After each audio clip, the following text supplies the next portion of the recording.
There's a song that states, all good things must end someday, and that autumn leaves must fall. I would probably relate more to that song if those good things they spoke of ever actually showed up in my life. As I see it, they don't really exist. The second line, however, holds much more truth, especially to the situation I found myself in that day.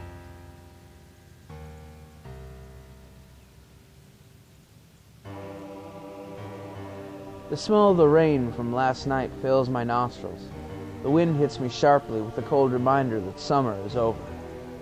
The leaves are falling, crunching beneath my feet, as the green is once again leaving this corner of the world and the grass starts to turn brown, the natural color of death. I can't shake this taste of blood that lingers in my mouth. It's as if my body knows exactly what is going on. I had felt suicidal before, even attempted it, but it had never been this bad for me. My life had fallen apart around me in the last few months. Samantha, the girl I loved, left me, out of the blue with no real explanation. My friends had all abandoned me, finding themselves too busy or previously engaged. I expected more from them. Joel, my best friend, was nowhere to be found when I started having this breakdown. When I needed him the most, he wasn't there. Too busy to care, I imagine. I spend each day sitting around waiting for the next, wondering if it might be the last one, but with no luck. Today, however, was different. No longer would I be forced to deal with the haunting memory of discovering that my good friend Rich was sleeping with Julia, my ex. No more nightmares of what might happen to Samantha when I was not able to be the compulsively obsessive boyfriend who would look after her safety each and every day. I would have no need to pray for natural death.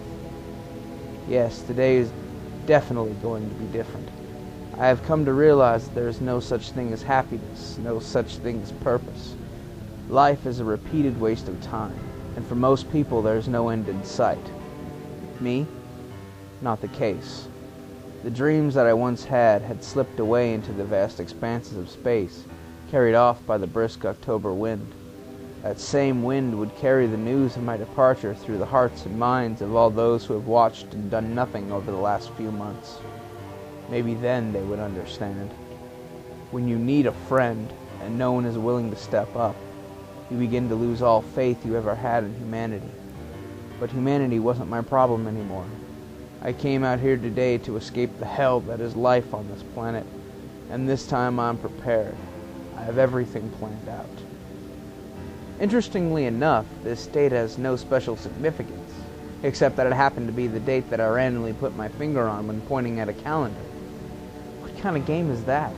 Choosing the date of your death by roulette. Well, if life is a game of chance, then why should my death be any different? This was it. This was definitely it. My time had finally come, and I was ready. Or was I?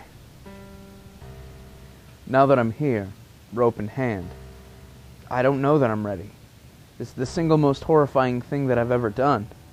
I want it all to be over, but I don't have the strength to do it. What waits for me if I fail here today?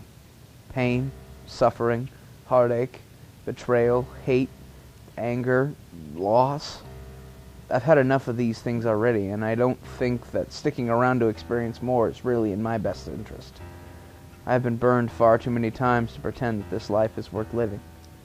Everyone is so self-absorbed that when those they claim to love and care about need them, they have no time, and things get to this point. I have given my love and care to so many of these people, and what do I get from them in return? An ignoring of my descent into this pit of dark, morbid thoughts which has brought me to this place I am today. Some payoff. But it doesn't matter now. This is the end. What? This isn't supposed to happen. This is not according to plan. This is no good. Wait a minute. Elliot, calm down. He didn't even notice you were here. He's not aware that anyone else is around. Just stay calm.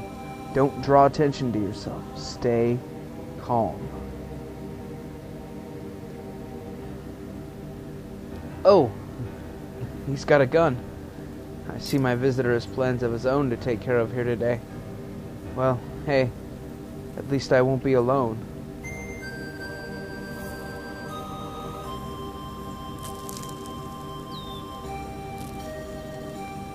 Wait a minute.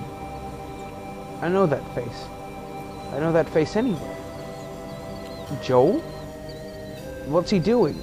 I've got to stop him.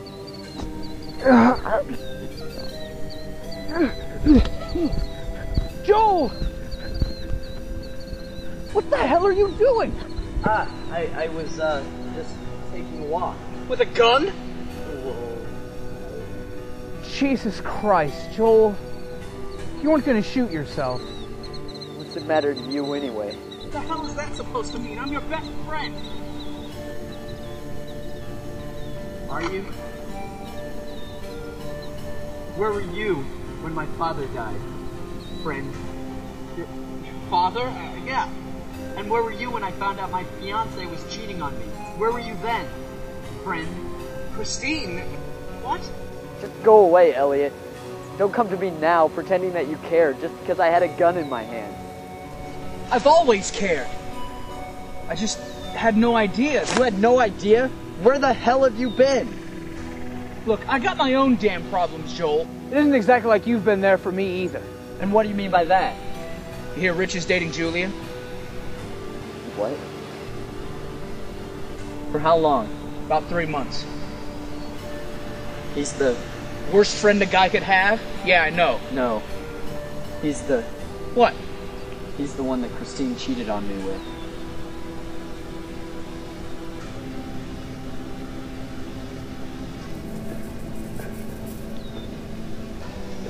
Dude, I had no idea that you had so much going on. I just thought that you didn't care. Elliot, I'm sorry. I should... No. I'm sorry. I'm so obsessed with all my failures and problems that I just thought the whole damn world revolved around me. Well, Elliot, I don't know what I'm doing out here.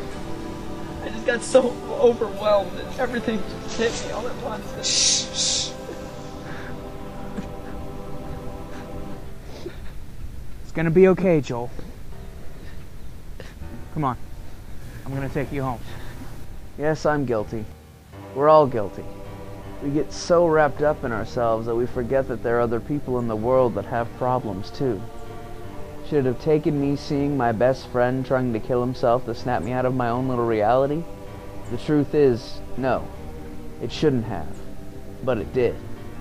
That says something about the way we live our lives. We are constantly waiting for someone to show us love. Waiting for someone to come to show us that they care. If we would take the time to show that we are truly concerned with everyone around us, instead of focusing on ourselves, think of what a great world we would be in today. There would be no war, no hate, no violence. The I know utopia is a concept dreamt up by idealists to make us all feel good, but why not live like such a thing could truly exist?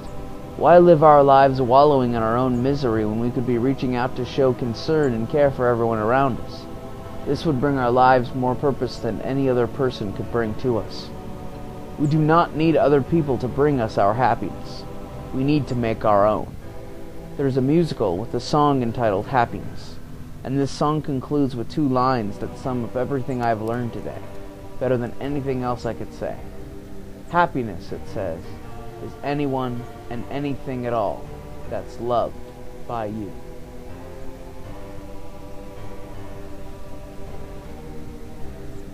And that, my friends, is reason enough for anyone to keep on living.